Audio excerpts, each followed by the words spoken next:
नमस्कार दोस्तों, एक बार फिर से आपका स्वागत है द सीरियस कॉमेडी शो में। आज प्रस्तुत है मुंशी प्रेमचंद जी के महान उपन्यास गोदान का चौथा भाग। गोदान मुंशी प्रेमचंद भाग 4। होरी को रात भर नींद नहीं आई। नीम के पेड़ तले अपनी बांस की खाट पर पड़ा बार बार तारों की ओर देखता था। गाय के लिए नाद गाड़नी है, बैलों से अलग उसकी नाद रहे तो अच्छा। अभी तो रात को बाहर ही रहेगी, लेकिन चौमासे में उसके लिए कोई दूसरी जगह ठीक करनी होगी।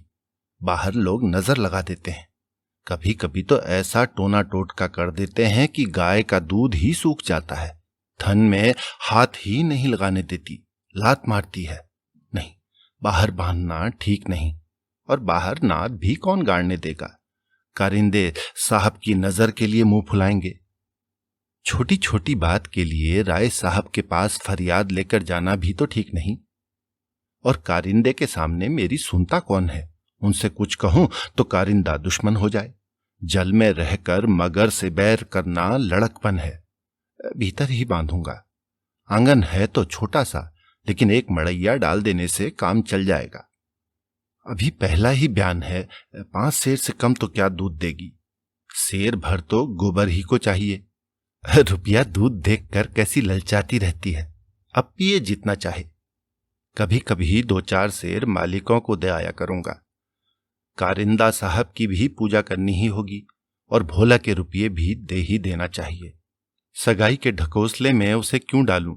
जो आदमी अपने ऊपर इतना विश्वास करे, उससे दगा करना नीचता है। 80 रुपए की गाय मेरे विश्वास पर दे दी, और यहां तो कोई 1 पैसे को नहीं पतियाता। सन में क्या कुछ न मिलेगा।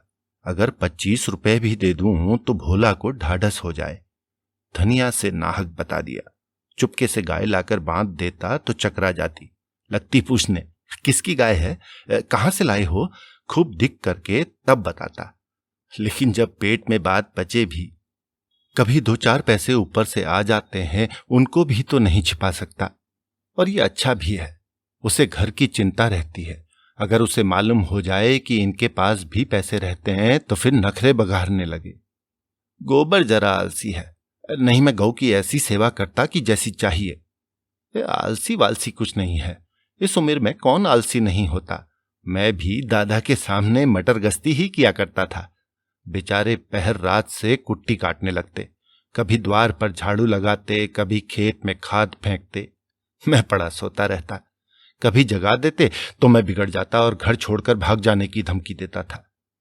लड़के जब अपने माँ बाप के सामने भी जिंदगी का थोड़ा सा सुख न भोगेंगे, तो फिर जब अपने सिर पड़ गई तो क्या भोगेंगे।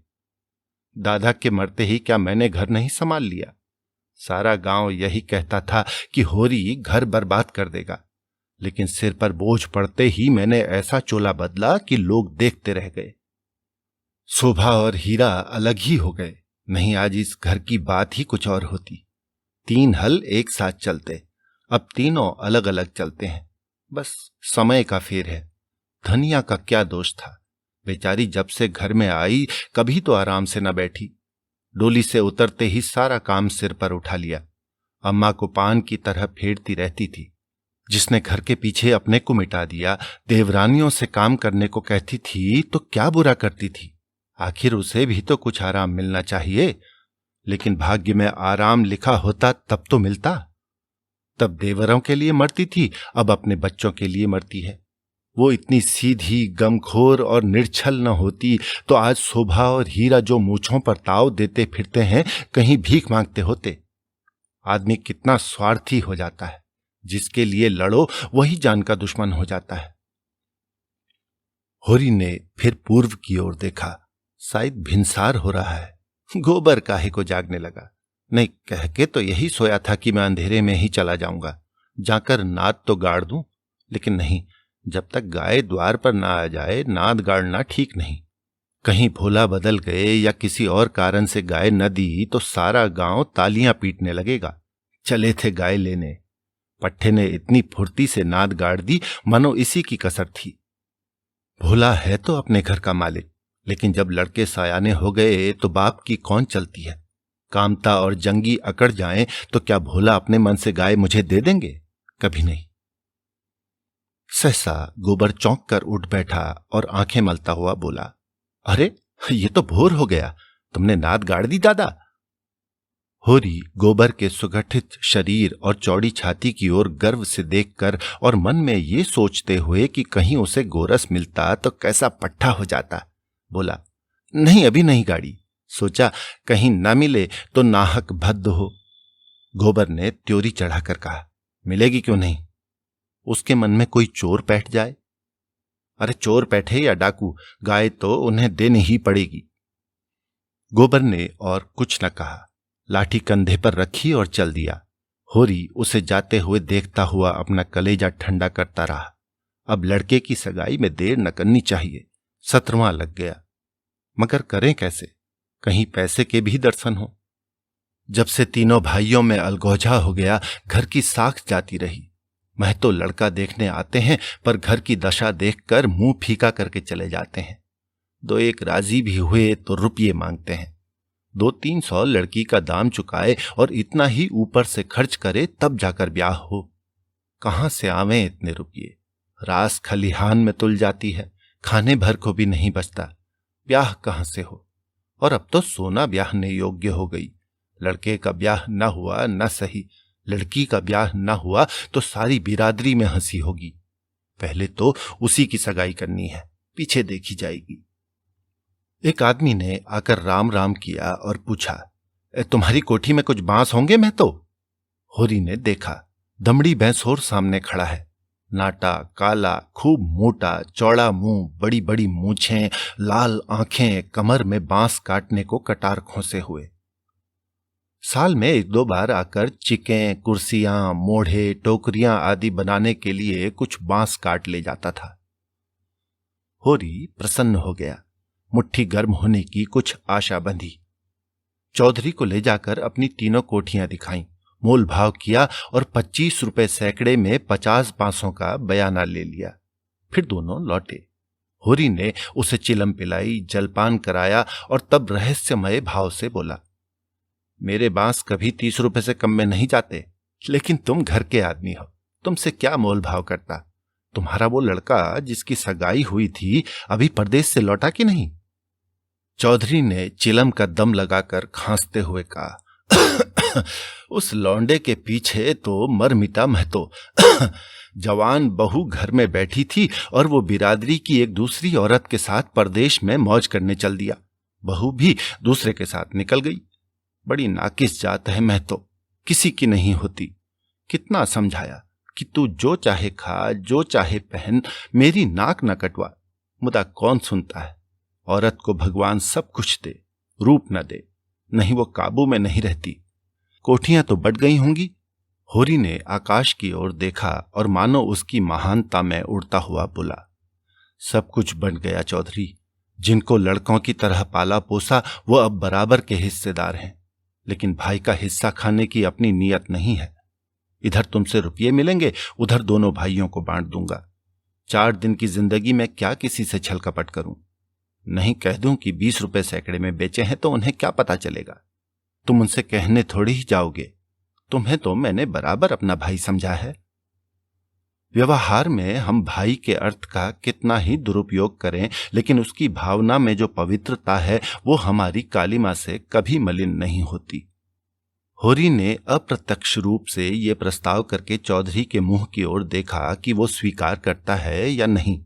उसके मुख पर कुछ ऐसा मिथ्या विनीत भाव प्रकट हुआ जो भिक्षा मांगते समय मोटे भिक्षुकों पर आ जाता है। चौधरी ने होरी का आसन पाकर चाबुक जमाया, हमारा तुम्हारा पुराना भाईचारा है महतो, ऐसी बात है भला। लेकिन बात यह है कि ईमान आदमी बेचता है तो किसी लालच से। 20 रुपए नहीं, मैं 15 रुपए कहूंगा, लेकिन जो 20 रुपए के दाम लो।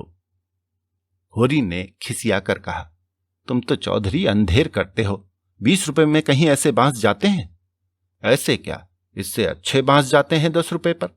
हां, 10 कोस और पश्चिम चले जाओ। मोल बांस का नहीं है, शहर के नगीच होने का है। आदमी सोचता है जितनी देर वहां जाने में लगेगी उतनी देर में तो 2-4 रुपए का काम हो जाएगा। सौदा पट गया। चौधरी ने मिर्जई उतारकर छान पर रख दी और बांस काटने लगा। ऊख की सिंचाई हो रही थी। हीरा बहू कलेवा लेकर कुएं पर जा रही थी। चौधरी को बांस काटते देखकर घूंघट के अंदर से बोली, "एक कौन बांस काटता है? यहां बांस न कटेंगे।" चौधरी ने हाथ रोककर कहा, "अरे बांस मोल लिए हैं, 15 रुपए सैकड़े से बयाना हुआ है, सेंत में नहीं काट रहे हैं।" हीरा बहू अपने घर की मालकिन थी। उसी के विद्रोह से भाइयों में अलगौजा हुआ था। धनिया को परास्त करके शेर हो गई थी। हीरा कभी कभी उसे पीटता था। अभी हाल में इतना मारा था कि वो कई दिन तक खाट से ना उठ सकी, लेकिन अपना पदाधिकार वो किसी तरह न छोड़ती थी। हीरा क्रोध से उसे मारता था, लेकिन चलता था उसी के इशारों पर, उस घोड़े की भांति जो कभी कभी स्वामी को लात मारकर भी उसी के आसन के नीचे चलता है। 15 रुपए में हमारे बांस न जाएंगे। चौधरी औरत जात से इस विषय में बातचीत करना नीति विरुद्ध समझते थे। बोले, "जाकर अपने आदमी को भेज दो, जो कुछ कहना हो आकर कहें।" हीरा बहू का नाम था पुन्नी। बच्चे 2 ही हुए थे, लेकिन ढल गई थी। बनाव सिंगार से समय के आघात का शमन करना चाहती थी, लेकिन गृहस्थी में भोजन ही का ठिकाना न था। सिंगार के पैसे कहां से आते? इस अभाव और विवशता ने उसकी प्रकृति का जल सुखाकर कठोर और शुष्क बना दिया था, जिस पर एक बार फावड़ा भी उलट जाता था। समीप आकर चौधरी का हाथ पकड़ने की चेष्टा करते हुए बोली, "आदमी को क्यों भेज दूं? जो कुछ कहना हो मुझसे कहो ना, मैंने कह दिया मेरे बांस न कटेंगे।" चौधरी हाथ छुड़ाता था और पुन्नी बार बार पकड़ लेती थी। 1 मिनट तक यही हाथापाई होती रही। अंत में चौधरी ने उसे जोर से पीछे धकेल दिया। पुन्नी धक्का खाकर गिर पड़ी, मगर फिर संभली और पांव से तल्ली निकालकर चौधरी के सिर, मुंह, पीठ पर अंधाधुंध जमाने लगी। बसोर होकर उसे धकेल दे, उसका ये अपमान! मारती जाती थी और रोती भी जाती थी। चौधरी उसे धक्का देकर नारी जाति पर बल का प्रयोग करके गच्चा खा चुका था। खड़े खड़े मार खाने के सिवा इस संकट से बचने की उसके पास और कोई दवा न थी। पुन्नी का रोना सुनकर होरी भी दौड़ता हुआ आया। पुन्नी ने उसे देखकर और जोर से चिल्लाना शुरू किया। होरी ने समझा चौधरी ने पुनिया को मारा है। खून ने जोश मारा और अलगौजे की ऊंची बांध को तोड़ता हुआ सब कुछ अपने अंदर समेटने के लिए बाहर निकल पड़ा। चौधरी को जोर से एक लात जमा कर बोला, "अब अपना भला चाहते हो चौधरी, तो यहां से चले जाओ, नहीं तो तुम्हारी लाहस उठेगी। तुमने अपने को समझा क्या है? तुम्हारी इतनी मजाल कि मेरी बहू पर हाथ उठाओ।" चौधरी कसमें खा खाकर अपनी सफाई देने लगा। तल्लियों की चोट में उसकी अपराधी आत्मा मौन थी। ये लात उसे निरपराध मिली थी और उसके फूले हुए गाल आंसुओं से भीग गए। उसने तो बहू को छुआ भी नहीं। क्या वो इतना गवार है कि महतो के घर की औरतों पर हाथ उठाएगा? होरी ने अविश्वास करके कहा, "आंखों में धूल मत झोंको चौधरी, तुमने कुछ कहा नहीं तो बहुत झूठ मूठ रोती है। रुपए की गर्मी है तो वो निकाल दी जाएगी। अलग है तो क्या हुआ है तो एक खून। कोई तिरछी आंख से देखे तो आंख निकाल लें। पुन्नी चंडी बनी हुई थी, गला फाड़कर बोली, "तूने मुझे धक्का देकर गिरा नहीं दिया, खा जा अपने बेटे की कसम।" हीरा को खबर मिली कि चौधरी और पुनिया में लड़ाई हो रही है। चौधरी ने पुनिया को धक्का दिया। पुनिया ने तल्लियों से पीटा। उसने पुर वहीं छोड़ा और औंगी लिए घटना स्थल की ओर चला। गांव में अपने क्रोध के लिए प्रसिद्ध था। छोटा डील, गठा हुआ शरीर, आंखें कौड़ी की तरह निकल आई थीं और गर्दन की नसें तन गई थीं, मगर उसे चौधरी पर क्रोध न था। क्रोध था पुनिया पर। वो क्यों चौधरी से लड़ी? क्यों उसकी इज्जत मिट्टी में मिला दी? मैसूर से लड़ने झगड़ने का उसे क्या प्रयोजन था? उसे जाकर हीरा से समाचार कह देना चाहिए था। हीरा जैसा उचित समझता करता। वो उससे लड़ने क्यों गई? उसका बस होता तो वो पुनिया को पर्दे में रखता। पुनिया किसी बड़े से मुंह खोलकर बातें करे, ये उसे असहाय था। वो खुद जितना उद्दंड था, पुनिया को उतना ही शांत रखना चाहता था। जब भैया ने 15 रुपए में सौदा कर लिया तो ये बीच में कूदने वाली कौन? आते ही उसने पुन्नी का हाथ पकड़ लिया और घसीटता हुआ अलग ले जाकर लगा लाते जमाने। हरामजादी, तो हमारी नाक कटाने पर लगी हुई है। तू छोटे मोटे आदमियों से लड़ती फिरती है, जिसकी पगड़ी नीची होती है, पता? एक लात और जमा कर बोला। हम तो वहां कलेव की बाट देख रहे हैं और तू यहां लड़ाई ठाने बैठी है। इतनी बेशर्मी, आंख का पानी ऐसा गिर गया, खोद कर गाड़ दूंगा। पुन्नी हाय हाय करती जाती थी और कोसती जाती थी। तेरी मिट्टी उठे, तुझे हैजा हो जाए, तुझे मरी आए, देवी मैया तुझे लील जाए, तुझे इन्फ्लुएंजा हो जाए, भगवान करे तू कोड़ी हो जाए, हाथ पांव कट कट गिरे। और गालियां तो हीरा खड़ा खड़ा सुनता रहा, लेकिन ये पिछली गाली उसे लग गई। हैजा मरी आदि में विशेष कष्ट न था। इधर बीमार पड़े, उधर विदा हो गए, लेकिन कोड़, ये घिनौनी मौत और उससे भी घिनौना जीवन।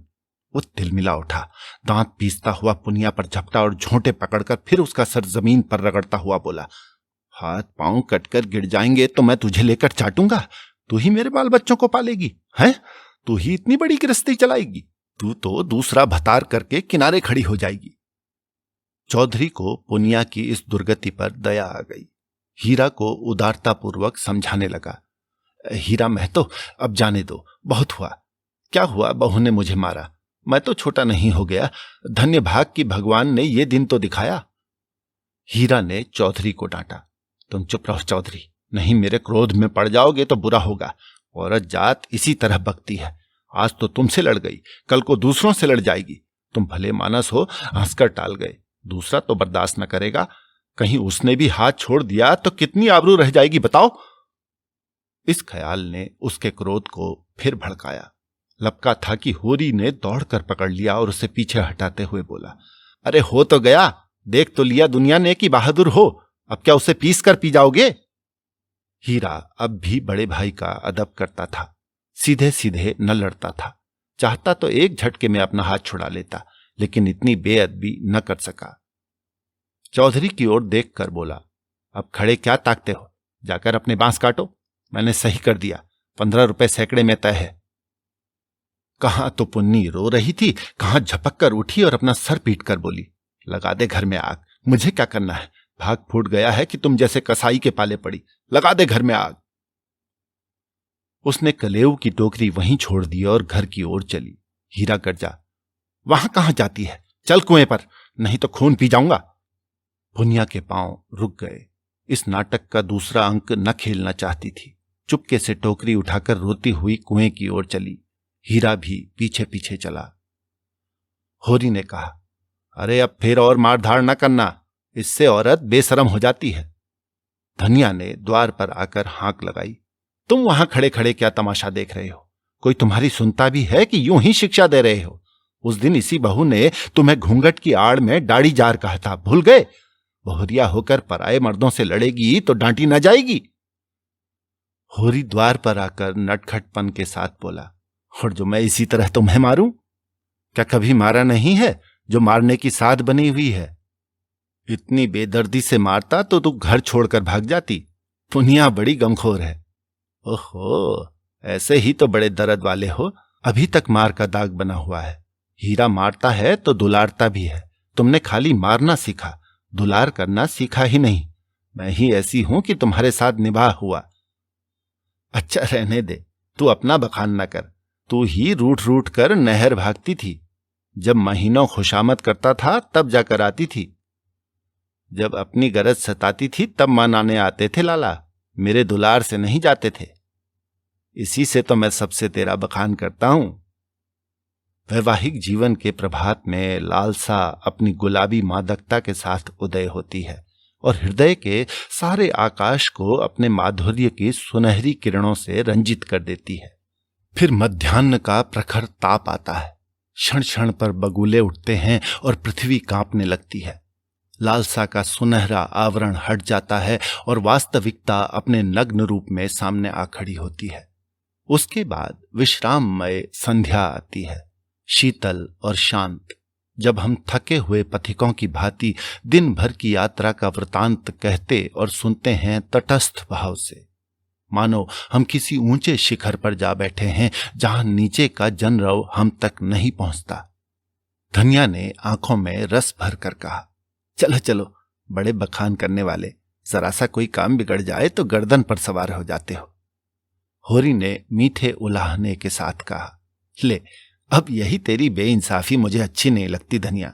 भोला से पूछ, मैंने उनसे तेरे बारे में क्या कहा था? धनिया ने बात बदल कर कहा, देखो गोबर आए लेकर आता है कि खाली हाथ? चौधरी ने पसीने में लथपथ आकर कहा, मैं तो चलकर बांस गिन लो, कल ठेला लाकर उठा ले जाऊंगा। होरी ने बांस गिनने की जरूरत न समझी। चौधरी ऐसा आदमी नहीं है, फिर एक आध बांस बेसी काट ही लेगा तो क्या, रोज ही तो मंगनी बांस कटते रहते हैं। सहलगों में तो मंडप बनाने के लिए लोग दर्जनों बांस काट ले जाते हैं। चौधरी ने 7.5 रुपए निकालकर उसके हाथ में रख दिए।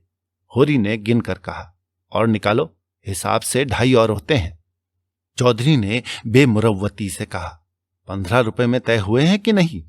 15 रुपए में नहीं, 20 रुपए में। हीरा महतो ने तुम्हारे सामने 15 रुपए कहे थे, कहो तो बुला लाऊं। तय तो 20 रुपए में ही हुए थे चौधरी, अब तुम्हारी जीत है, जो चाहो कहो। 2.5 रुपए निकलते हैं, तुम 2 ही दे दो।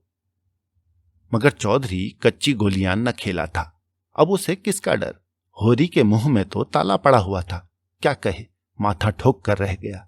बस इतना बोला, ये अच्छी बात नहीं है चौधरी, 2 रुपए दबाकर राजा ना हो जाओगे। चौधरी तीक्ष्ण स्वर में बोला, और तुम क्या भाइयों के थोड़े से पैसे दबाकर राजा हो जाओगे?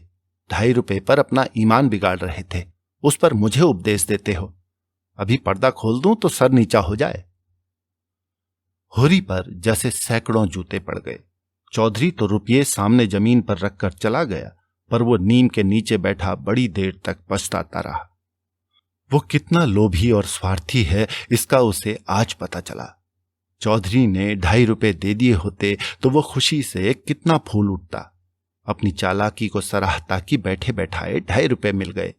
ठोकर खाकर ही तो हम सावधानी के साथ पग उठाते हैं। धनिया अंदर चली गई थी।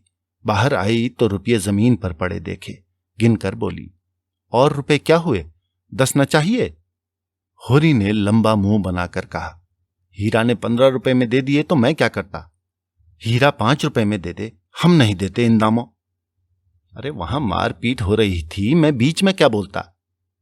होरी ने अपनी पराजय अपने मन में ही डाल ली, जैसे कोई चोरी से आम तोड़ने के लिए पेड़ पर चढ़े और पड़ने पर धूल झाड़ता हुआ उठ खड़ा हो कि कोई देख ना ले। जीत कर आप अपनी धोखेबाजियों की डींग मार सकते हैं, जीत में सब कुछ माफ है। हार की लज्जा तो पी जाने की ही वस्तु है। धनिया पति को फटकारने लगी। ऐसे अवसर उसे बहुत कम मिलते थे। होरी उससे चतुर था, पर आज बाजी धनिया के हाथ थी। हाथ मटका कर बोली, क्यों ना हो, भाई ने 15 रुपए कह दिए तो तुम कैसे टोकते? अरे राम राम, लाडले भाई का दिल छोटा हो जाता कि नहीं? और फिर जब इतना बड़ा अनर्थ हो रहा था कि लाडली बहू के गले पर छुरी चल रही थी, तो भला तुम कैसे बोलते? उस बखत तुम्हारा कोई सरबस लूट लेता तो भी तुम्हें सुध न होती। होरी चुपचाप सुनता रहा, मिनका तक नहीं। झुंझलाहट हुई, क्रोध आया, खून खौला, आंख जली, दांत पीसे, लेकिन बोला नहीं। चुपके से कुदाल उठाई और ऊख गोड़ने लगा। धनिया ने कुदाल छीन कर कहा, क्या अभी सवेरा है जो ऊख गोड़ने चले? सूरज देवता माथे पर आ गए, नहाने धोने जाओ, रोटी तैयार है। होरी ने घुन्ना कर कहा, मुझे भूख नहीं है। धनिया ने जले पर नोन छिड़का, काहे को भूख होगी, भाई ने बड़े बड़े लड्डू खिला दिए हैं ना, भगवान ऐसे सपूत भाई सबको दें। होरी बिगड़ा और क्रोध अब रस्सियां तोड़ा रहा था। तू आज मार खाने पर लगी हुई है। धनिया ने नकली विनय का नाटक करके कहा, क्या करूं, तुम दुलार ही इतना करते हो कि मेरा सिर फिर गया है। तू घर में रहने देगी कि नहीं? अरे घर तुम्हारा, मालिक तुम, मैं भला कौन होती हूं तुम्हें घर से निकालने वाली? होरी आज धनिया से किसी तरह पेश नहीं पा सकता। उसकी अक्ल जैसे कुंद हो गई है। इन व्यंग बाणों को रोकने के लिए उसके पास कोई ढाल नहीं है। धीरे धीरे कुदाल रख दी और गमछा लेकर नहाने चला गया। लौटा कोई आधा घंटे में, मगर गोबर अभी तक न आया था। अकेले कैसे भोजन करे? लौंडा वहां जाकर सो रहा। भोला कि वो मदमाती छोकरी है ना झुनिया, उसके साथ हंसी दिल लगी कर रहा होगा। कल भी तो उसी के पीछे लगा हुआ था। नहीं गाय दी तो लौट क्यों नहीं आया? क्या वहां ढई देगा? धनिया ने कहा, अब खड़े क्यों हो, गोबर सांझ को आएगा। होरी ने और कुछ न कहा, कहीं धनिया फिर न कुछ कह बैठे। भोजन करके नीम की छांव में लेट रहा।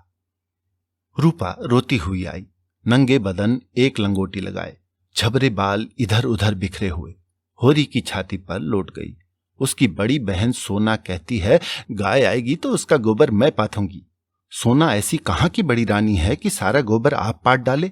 रूपा उससे किस बात में कम है?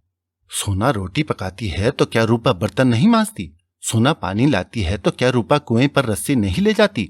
सोना तो कलसा भरकर इठलाती चली आती है, रस्सी समेट कर रूपा ही लाती है। गोबर दोनों साथ पातती हैं। सोना खेत गोड़ने जाती है तो क्या रूपा बकरी चराने नहीं जाती? फिर सोना क्यों अकेली गोबर पाथेगी? ये अन्याय रूपा कैसे सहे? होरी ने उसके भोलेपन पर मुग्ध होकर कहा, नहीं, गाय का गोबर तू पाथना, सोना गाय के पास आए तो भगा देना। रूपा ने पिता के गले में हाथ डालकर कहा, दूध भी मैं ही दूंगी। हाँ हाँ, तू न दुहेगी तो और कौन दुहेगा? वो मेरी गाय होगी। हाँ हाँ, 16 आने तेरी। रूपा प्रसन्न होकर अपनी विजय का शुभ समाचार पराजिता सोना को सुनाने चली गई। गाय मेरी होगी, उसका दूध मैं दूंगी, उसका गोबर मैं पाथूंगी, तुझे कुछ ना मिलेगा। सोना उम्र से किशोरी, देह के गठन में युवती और बुद्धि से बालिका थी। जैसे उसका यौवन उसे आगे खींचता था और बालपन पीछे। कुछ बातों में इतनी चतुर कि ग्रेजुएट युवतियों को पढ़ाए, और कुछ बातों में इतनी अल्हड़ कि शिशुओं से भी पीछे। लंबा, रूखा किंतु प्रसन्न मुख, थोड़ी नीचे को खींची हुई, आंखों में एक प्रकार की तृप्ति, न केशों में तेल, न आंखों में काजल, न देह पर कोई आभूषण। जैसे गृहस्थ के भार ने यौवन को दबाकर बौना कर दिया हो। सिर को एक झटका देकर बोली, जा तू गोबर पाथ, जब तू दूध दुहकर रखेगी तो मैं पी जाऊंगी। मैं दूध की हांडी ताले में बंद करके रखूंगी, मैं ताला तोड़कर दूध निकाल लाऊंगी। ये कहती हुई वो बाग की तरफ चल दी। आम गदरा गए थे, हवा के झोंकों से एक आध जमीन पर गिर पड़ते थे। लू के मारे चुचके पीले, लेकिन बाल वृंद उन्हें टपके समझकर बाग को घेरे रहते थे। रूपा भी बहन के पीछे हो ली। जो काम सोना करे वो रूपा जरूर करेगी। सोना के विवाह की बातचीत हो रही थी। रूपा के विवाह की कोई चर्चा नहीं करता, इसलिए वो स्वयं अपने विवाह के लिए आग्रह करती है। उसका दूल्हा कैसा होगा, क्या क्या लाएगा, उसे कैसे रखेगा, उसे क्या खिलाएगा, क्या पहनाएगा, इसका वो बड़ा विशद वर्णन करती, जिसे सुनकर कदाचित कोई बालक उससे विवाह करने पर राजी न होता। सांझ हो रही थी। होरी ऐसा अलसाया कि ऊख गोड़ने न जा सका। बैलों को नाद में लगाया, सानी खली दी और एक चिलम भरकर पीने लगा। इस फसल में सब कुछ खलिहान में तौल देने पर भी अभी उस पर कोई 300 कर्ज था, जिस पर कोई 100 रुपए सूद के बढ़ते जाते थे। मंगरू साहू से आज 5 साल हुए बैल के लिए 60 रुपए लिए थे। उसमें 60 दे चुका था, पर वो 60 रुपए ज्यों के त्यों बने हुए थे। दाता दीन पंडित से 30 रुपए लेकर आलू बोए थे। आलू तो चोर खोद ले गए और उस 30 के इन 3 बरसों में 100 हो गए थे। दुलारी विधवा सहुआइन थी जो गांव में नून, तेल, तमाकू की दुकान रखे हुए थी। बंटवारे के समय उससे 40 रुपए लेकर भाइयों को देना पड़ा था। उसके भी लगभग 100 रुपए हो गए थे, क्योंकि आने रुपए का ब्याज था। लगान के भी अभी 25 रुपए बाकी पड़े हुए थे और दशहरे के दिन शगुन के रुपयों का भी कोई प्रबंध करना था। बांसों के रुपये अच्छे समय पर मिल गए। शगुन की समस्या हल हो जाएगी, लेकिन कौन जाने, यहां तो एक ढेला भी हाथ में आ जाए तो गांव में शोर मच जाता है और लेनदार चारों तरफ से नोचने लगते हैं। ये 5 रुपए तो वो शगुन में देगा, चाहे कुछ हो जाए। मगर अभी जिंदगी के 2 बड़े बड़े काम सर पर सवार थे, गोबर और सोना का विवाह। बहुत हाथ बांधने पर भी 300 से कम खर्च ना होंगे। ये 300 किसके घर से आएंगे? कितना चाहता है कि किसी से 1 पैसा कर्ज ना ले, जिसका आता है उसका पाई पाई चुका दे, लेकिन हर तरह का कष्ट उठाने पर भी गला नहीं छूटता।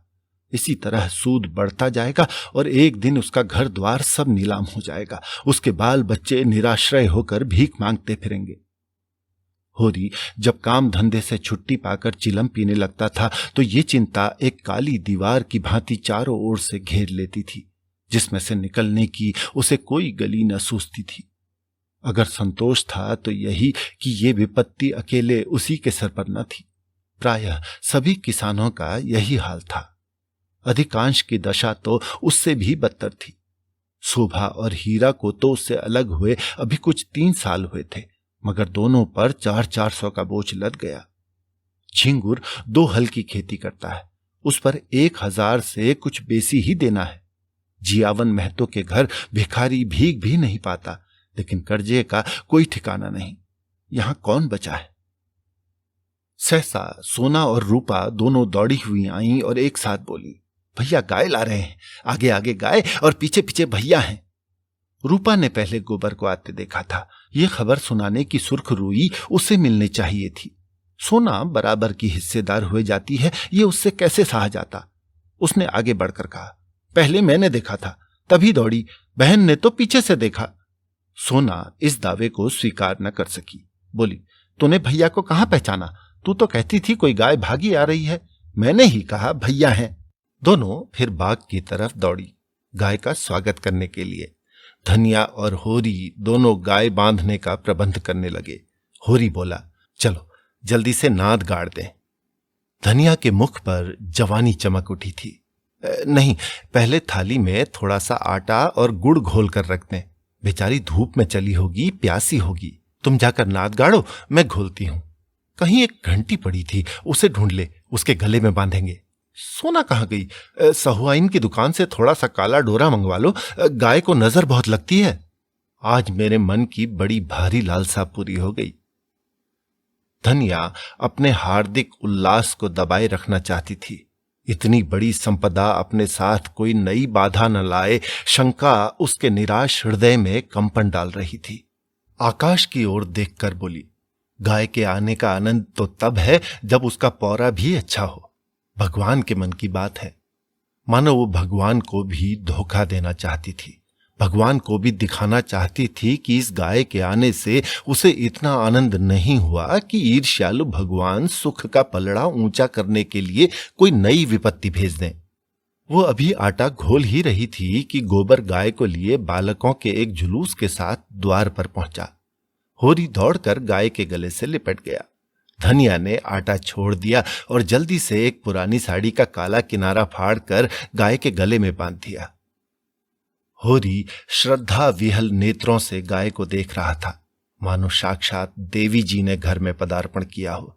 आज भगवान ने यह दिन दिखाया कि उसका घर गऊ के चरणों से पवित्र हो गया। ये सौभाग्य न जाने किसके पुण्य प्रताप से। धनिया ने भयातुर होकर कहा, खड़े क्या हो, आंगन में नाद गाड़ दो। आंगन में जगह कहां है? अरे बहुत जगह है, मैं तो बाहर ही गाड़ता हूं। पागल ना बनो, गांव का हाल जानकर भी अनजान बनते हो। अरे बित्ते भर के आंगन में गाय कहां बंधेगी भाई? अरे जो बात नहीं जानते उसमें टांग मत अड़ाया करो, संसार भर की विद्या तुम ही नहीं पढ़े हो। होरी सचमुच आपे में न था। गौ उसके लिए केवल भक्ति और श्रद्धा की वस्तु नहीं, सजीव संपत्ति भी थी। वो उससे अपने द्वार की शोभा और अपने घर का गौरव बढ़ाना चाहता था। वो चाहता था लोग गाय को द्वार पर बंधे देखकर पूछें, ये किसका घर है? और लोग कहें, होरी महतो का। तभी लड़की वाले भी उसकी विभूति से प्रभावित होंगे। आंगन में बंधी तो कौन देखेगा? धनिया इसके विपरीत सशंक थी। वो गाय को 7 पर्दों के अंदर छिपाकर रखना चाहती थी। अगर गाय 8 पहर कोठरी में रह सकती तो शायद वो उसे बाहर ना निकालने देती। यूं हर बात में होरी की जीत होती थी। वो अपने पक्ष पर अड़ जाता और धनिया को दबना पड़ता था। लेकिन आज धनिया के सामने होरी की एक न चली। धनिया लड़ने पर तैयार हो गई। गोबर, सोना और रूपा, सारा घर होरी के पक्ष में था, पर धनिया ने अकेले सबको परास्त कर दिया। आज उसमें एक विचित्र आत्मविश्वास और होरी में एक विचित्र विनय का उदय हो गया था। मगर तमाशा कैसे रुक सकता था? गाय डोली में बैठकर तो आई न थी। कैसे संभव था कि गाय में इतनी बड़ी बात हो जाए और तमाशा ना लगे? जिसने सुना सब काम छोड़कर देखने दौड़ा। ये मामूली देशी गऊ नहीं है, भोला के घर से 80 रुपए में आई है। होरी 80 रुपए क्या देंगे, 50-60 रुपए में लाए होंगे। गांव के इतिहास में 50-60 रुपए की गाय का आना भी अभूतपूर्व बात थी। बैल तो 50 रुपए के भी आए, 100 के भी आए, लेकिन गाय के लिए इतनी बड़ी रकम किसान क्या खा के खर्च करेगा? ये तो ग्वालों का ही कलेजा है कि अंजुलियों रुपये गिनाते हैं। गाय क्या है, साक्षात देवी का रूप है। दर्शकों आलोचकों का तांता लगा हुआ था और होरी दौड़ दौड़ कर सबका सत्कार कर रहा था। इतना विनम्र, इतना प्रसन्न चित्त वो कभी न था। 70 साल के बूढ़े पंडित दाता दीन लाठियां टेकते हुए आए और पोपले मुंह से बोले, कहाँ हो होरी, तनिक हम भी तुम्हारी गाय देख लें, सुना बड़ी सुंदर है।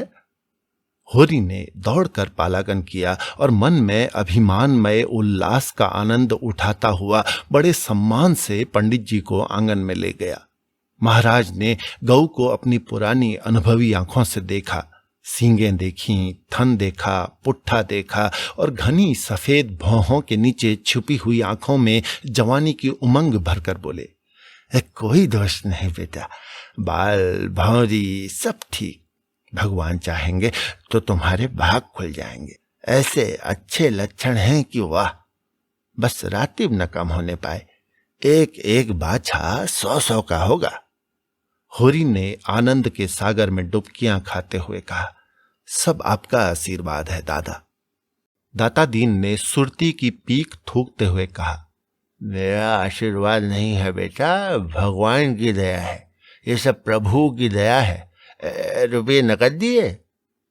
होरी ने बेपर की उड़ाई। अपने महाजन के सामने भी अपनी समृद्धि प्रदर्शन का ऐसा अवसर पाकर वो कैसे छोड़े? टके की नई टोपी सिर पर रखकर जब हम अकड़ने लगते हैं, जरा देर के लिए किसी सवारी पर बैठकर जब हम आकाश में उड़ने लगते हैं, तो इतनी बड़ी विभूति पाकर क्यों ना उसका दिमाग आसमान पर चढ़े। बोला ऐसा भला मानस नहीं है महाराज, नकद गिनाए पूरे चौकस। अपने महाजन के सामने ये डींग मारकर होरी ने नादानी तो की थी, पर दाता दीन के मुख पर असंतोष का कोई चिन्ह न दिखाई दिया। इस कथन में कितना सत्य है ये उनकी उन बुझी आंखों से छिपा न रह सका, जिनमें ज्योति की जगह अनुभव छिपा बैठा था। प्रसन्न होकर बोले, कोई हरज नहीं बेटा, कोई हरज नहीं, भगवान सब कल्याण करेंगे। 5 सेर दूध है इसमें, बच्चे के लिए छोड़कर। धनिया ने तुरंत टोका, अरे नहीं महाराज, इतना दूध कहां, बुढ़िया तो हो गई है, फिर यहां रातिब कहां धरा है। दाता दीन ने मर्म भरी आंखों से देखकर उसकी सतर्कता को स्वीकार किया, मानो कह रहे हों, गृहिणी का यही धर्म है, सीटना मर्दों का काम है, उन्हें सीटने दो। फिर रहस्य भरे स्वर में बोले, बाहर न बांधना, इतना कहे देते हैं। धनिया ने पति की ओर विजयी आंखों से देखा, मानो कह रही हो, लो अब तो मानोगे। दाता दीन से बोली, नहीं महाराज, बाहर क्यों बांधेंगे, भगवान दें तो इसी आंगन में 3 गायें और बच सकती हैं। सारा गांव गाय देखने आया, नहीं आए तो शोभा और हीरा, जो अपने सगे भाई थे। होरी के हृदय में भाइयों के लिए अब भी कोमल स्थान था। वो दोनों आकर देख लेते और प्रसन्न हो जाते तो उसकी मनोकामना पूरी हो जाती। सांझ हो गई, दोनों पुर लेकर लौट आए। इसी द्वार से निकले, पर पूछा कुछ नहीं। होरी ने डरते डरते धनिया से कहा, न शोभा आया न हीरा, सुना ना होगा। धनिया बोली, तो यहां कौन उन्हें बुलाने जाता है। अरे तू बात तो समझती नहीं, लड़ने के लिए तैयार रहती है। भगवान ने जब ये दिन दिखाया है तो हमें सिर झुकाकर चलना चाहिए। आदमी को अपने सगों के मुंह से अपनी भलाई बुराई सुनने की जितनी लालसा होती है, बाहर वालों के मुंह से नहीं। फिर अपने भाई लाख बुरे हों, हैं तो अपने भाई ही। अपने हिस्से बखरे के लिए सभी लड़ते हैं, पर इससे खून थोड़ी ही बढ़ जाता है। दोनों को बुलाकर दिखा देना चाहिए, नहीं कहेंगे गाय लाए और हमसे कहा तक नहीं। धनिया ने नाक सिकोड़ कर कहा, मैंने तुमसे 100 बार 1000 बार कह दिया, मेरे मुंह पर भाइयों का बखान न किया करो। उनका नाम सुनकर ही मेरे देह में आग लग जाती है। सारे गांव ने सुना, क्या उन्होंने न सुना होगा? कुछ इतनी दूर भी तो नहीं रहते। सारा गांव देखने आया, उन्हीं के पांवों में मेहंदी लगी हुई थी। मगर आए कैसे? जलन हो रही होगी कि इसके घर गाय आ गई, छाती फटी जाती होगी। दिया बत्ती का समय आ गया था। धनिया ने जाकर देखा तो बोतल में मिट्टी का तेल न था। बोतल उठाकर तेल लाने चली गई। पैसे होते तो रूपा को भेजती, उधार लाना था। कुछ मुंह देखी कहेगी, कुछ लल्लो चप्पो करेगी, तभी तो तेल उधार मिलेगा। होरी ने रूपा को बुलाकर प्यार से गोद में बैठाया और कहा, जरा जाकर देख, हीरा काका आ गए कि नहीं। शोभा काका को भी देखती आना, कहना दादा ने तुम्हें बुलाया है, ना आए तो हाथ पकड़कर खींच लाना। रूपा ठुनक कर बोली, छोटी काकी मुझे डांटती हैं। काकी के पास क्या करने जाएगी, फिर शोभा बहू तो तुझे प्यार करती है ना। शोभा काका मुझे चिढ़ाते हैं, मैं ना कहूंगी। क्या कहते हैं बता। चिढ़ाते हैं। क्या कहकर चिढ़ाते हैं। कहते हैं तेरे लिए मूस पकड़ रखा है, ले जा भून कर खा ले। होरी के अंतस्थल में गुदगुदी हुई। तो तू कहती नहीं कि पहले तुम खा लो तो मैं खाऊंगी। अम्मा मना करती हैं, कहती हैं उन लोगों के घर ना जाया करो। तू अम्मा की बेटी है कि दादा की। रूपा ने उसके गले में हाथ डालकर कहा, अम्मा की, और हंसने लगी। तो फिर मेरी गोद से उतर जा, आज मैं तुझे अपनी थाली में न खिलाऊंगा।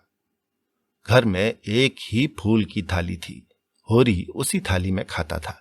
थाली में खाने का गौरव पाने के लिए रूपा होरी के साथ खाती थी। इस गौरव का परित्याग कैसे करे। हुमक कर बोली, अच्छा तुम्हारी। तो फिर मेरा कहना मानेगी कि अम्मा का। तुम्हारा। तो फिर जाकर हीरा और शोभा को खींच ला, और जो अम्मा बिगड़े अम्मा से कहने कौन जाएगा। रूपा कूदती हुई हीरा के घर चली। द्वेष का माया जाल बड़ी बड़ी मछलियों को ही फंसाता है। छोटी मछलियां या तो उसमें फंसती ही नहीं या तुरंत निकल जाती हैं। उनके लिए ये घातक जल क्रीड़ा की वस्तु है, भय की नहीं। भाइयों से होरी की बोलचाल बंद थी, पर रूपा दोनों घरों में आती जाती थी। बच्चों से क्या बैर। लेकिन रूपा घर से निकली ही थी कि धनिया तेल लिए मिल गई। उसने पूछा, अरे सांझ की बेला कहां जाती है, चल घर। रूपा मां को प्रसन्न करने के प्रलोभन को न रोक सकी। धनिया ने डांटा, चल घर, किसी को बुलाने नहीं जाना है।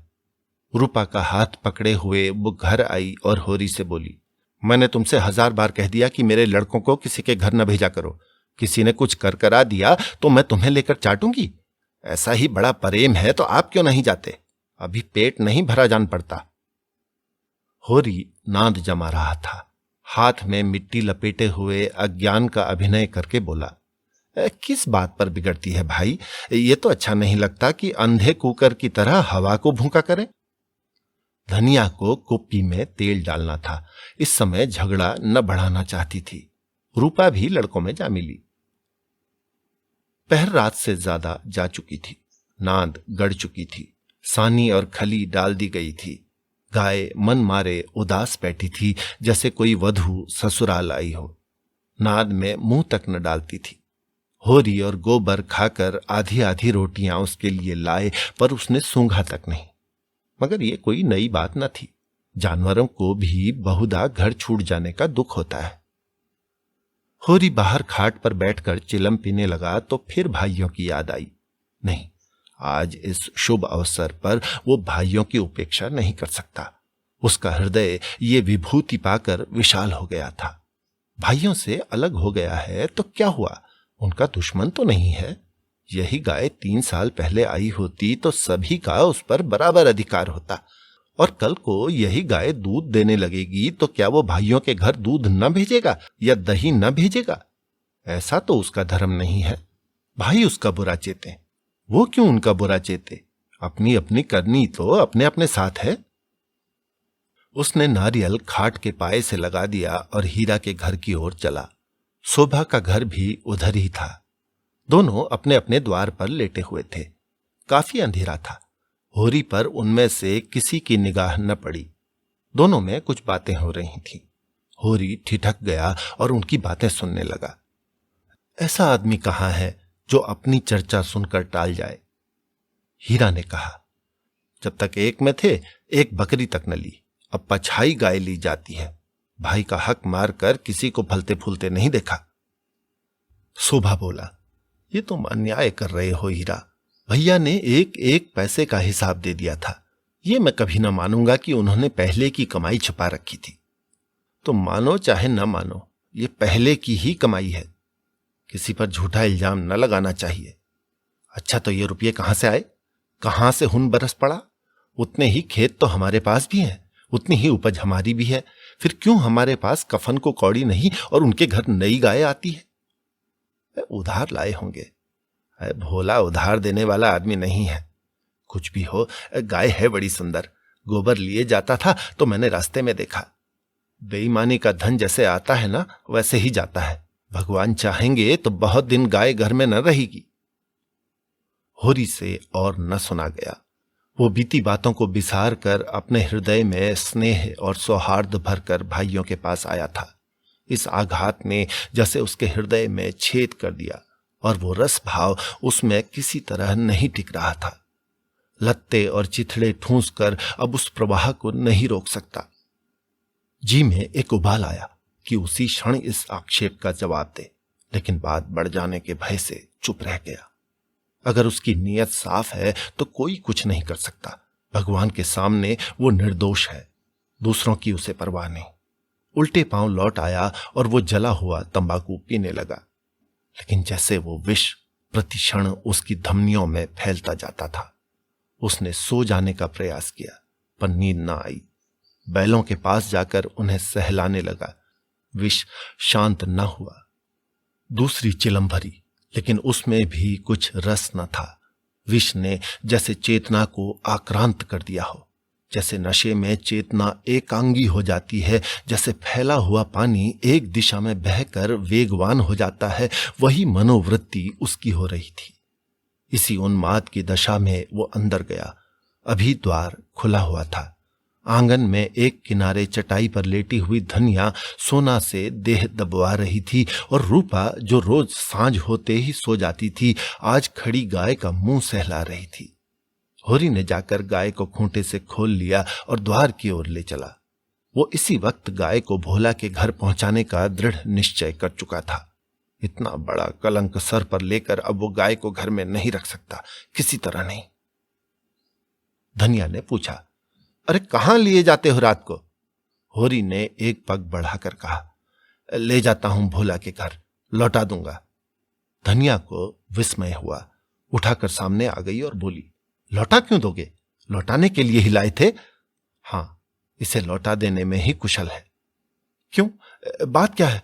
इतने अरमान से लाए और अब लौटाने जा रहे हो? क्या भोला रुपये मांगते हैं? नहीं, भोला यहां कब आया? तो फिर क्या बात हुई? क्या करोगी पूछकर? धनिया ने लपक कर पगहिया उसके हाथ से छीन ली। उसकी चपल बुद्धि ने जैसे उड़ती हुई चिड़िया पकड़ ली। बोली, तुम्हें भाइयों का डर हो तो जाकर उनके पैरों पर गिरो। मैं किसी से नहीं डरती। अगर हमारी बढ़ती देखकर किसी की छाती फटती है तो फट जाए, मुझे परवाह नहीं है।